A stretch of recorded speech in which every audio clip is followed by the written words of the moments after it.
Hello there, and welcome to 10 advanced tips and tricks for fortress layouts in Dwarf Fortress. In this video, I got a lot of little things together that I hope you will find helpful in designing your fortresses and having some fun while building something majestic. So the first thing that I want to talk about in number one is decide for yourself to have one defendable entrance, main entrance, from the surface. And if you want to be open on the cavern side, the same thing applies down there too.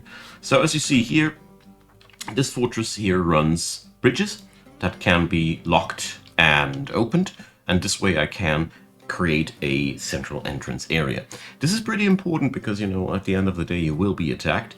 And planning one central entrance area is really powerful. But one thing I want to stress out, you don't need to know the entire plan before you start building. Here for this fort, I started digging here into the mountain at this spot, and I had no clue where we would be ending up. But it really pays off to have this idea in mind where the central entrance and exit will be, because from that point on you will plan the rest of your logistics.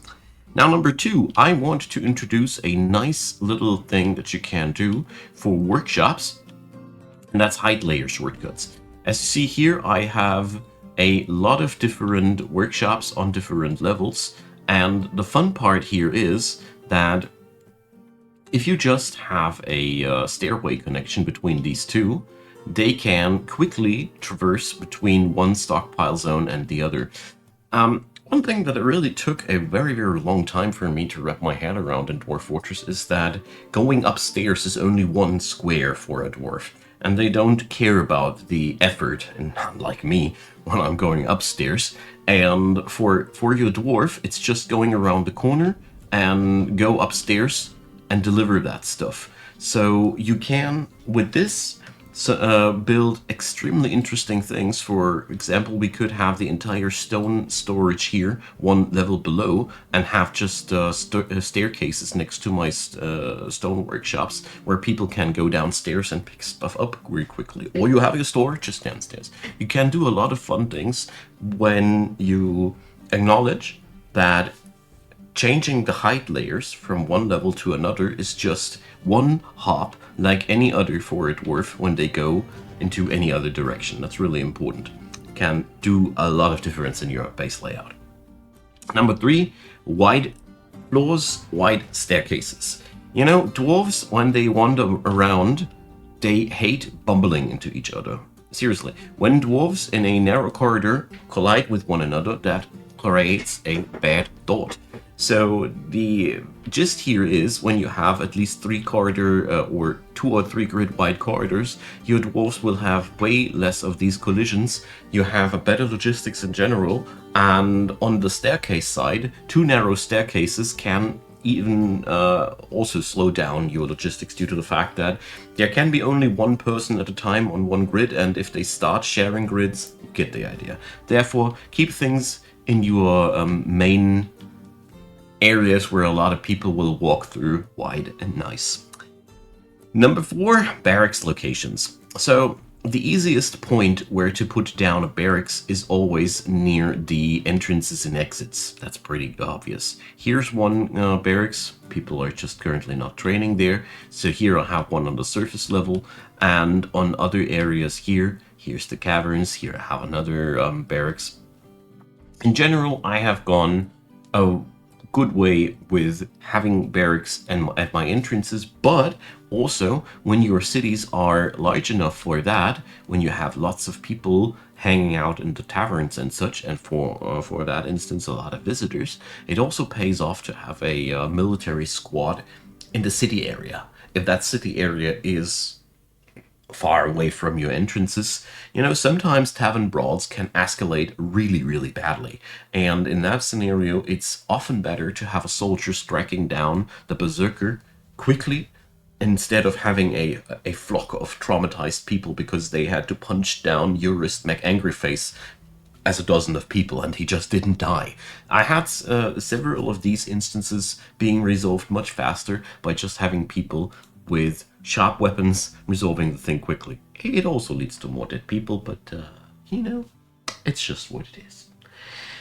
Number 5, bedroom locations. So as you see here, I have my bedrooms lined up nicely and tidily to a nice city.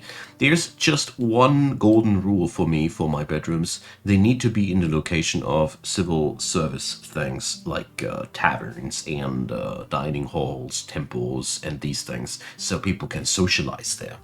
The other things, they don't matter that much.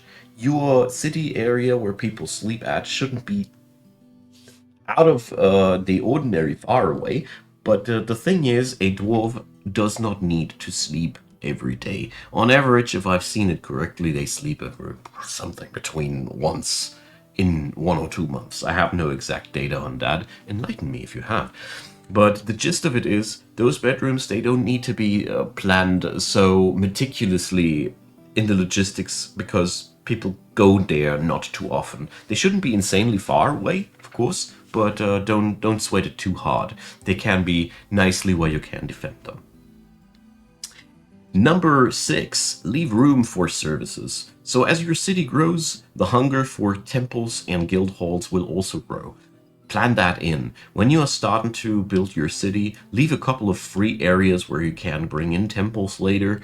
Leave free wings where you can dig out a guild hall eventually. These things, they do help so much, and therefore, yeah, I really can only recommend going for that. So, number 7, light aquifer is a waterworks for you. So, the thing about aquifers is, many people don't like them early on, but when you grow more experienced, you can use aquiferous layers for 2 things. For one, you can build directly below those, I don't have one to show off here, directly below those a irrigational system. You just let the chamber fill with water and then you flood it on the fields there. Wonderful system. Here I did it from the side, not from above. And the other thing light aquifers are good for are water sources in form of wells. You can therefore plan your fortress around these aquiferous layers. I like to have my hospital in the vicinity of water, for example. This could be one thing that you could plan around. Your farming area is also in a good area in the vicinity of light aquifers. Altogether, a light aquifer layer is very, very handy, and I personally really like having them in my fort. Therefore, don't sweat it if you see one. It's more of a utility than anything else once you know your way around well enough in this game. Number 8, high value rooms. So we all know that keeping the value high on your dwarf's rooms makes them happy. But I want to stress out that this value is only really doing something for your dwarves in terms of happiness, as long as they interact with those things that have a high value. Having, for example, these corridors laid out with gold and platinum everywhere, it doesn't make anybody particularly happy. But if I would have the same thing in a guild hall, in a temple, and a meeting area, these are areas where dwarves start interacting with their environments automatically. And this is where you should pump in the value. The areas in between that are not assigned to specific zones, this is really something where you can do it for the fluff's sake. For example, here, these marble floors, I only did them because they looked fancy, and this ought to be the capital of a civilization. But apart from that, they don't do anything except for looking nice and white. So the gist of it, pump the value into the areas where you have zones assigned. Zones where dwarves interact with these items, ideally. Everything else is sort of a waste. And it looks nice, though. Number 9, keep things segmented. So, whenever you go for a new, bigger adventure somewhere downstairs, so for example, you decide to go for digging out the caverns. Let's say here. We entered the caverns on this area, and as you see there, I already did the first thing. There's a chamber that we can seal off, so whoever wants to enter, we can seal it off. This form of segmentation, you see it here again at the central stairwell. I can shut off the entire stairwell if a forgotten beast comes around that I can't beat. Altogether, these little air valves and security seals that you put in. Every single one of them can save you from a catastrophe. I mean, you can obviously overdo it, and at some point it's just nonsense to do it as much as I do it, or you don't do it enough. But the good thing about Dwarf Fortress is, you know, those preparations, once they are built, they don't eat anything. They don't cost anything. A nice segmentation of your fortress keeps enemies at bay and allows you to lock out people if necessary, and that's sometimes all it takes to survive. And number 10, big projects, big logistics. So when you have a certain big plan on your mind, for example, here I did a pretty big fortress fortification when I started building fat walls here and doing a rooftop on top of it. This did require tremendous amounts of granite blocks. So I did start having a stockpile zone here specifically just for granite blocks. I also started building more granite blocks at my workshops via work orders. It is pretty simple to understand, but it does make such a tremendous difference to keep an eye out to keep your building materials close by to the area where you want to build something big.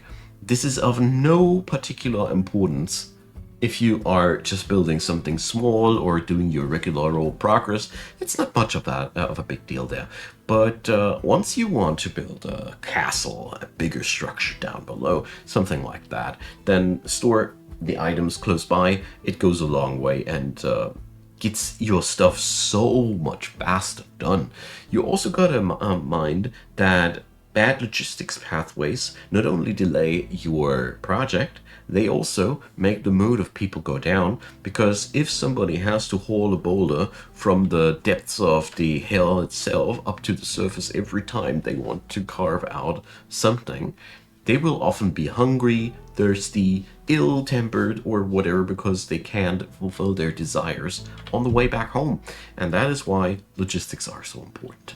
There's obviously way more things to say about base layouts, and I hope this was a interesting watch for you. And let me know what you would like to add, or if you have any questions, ask away. I'm all eager to answer whatever I can answer, and yeah, leave a like, leave a subscribe, consider supporting the channel if you feel like my work is my work is worth a dime to you. It would really mean a lot to me. And I want to say thanks to all of the supporters, and I also want to say thanks for watching this video. I hope you had a good time with it, and let me know what you think. Bye bye.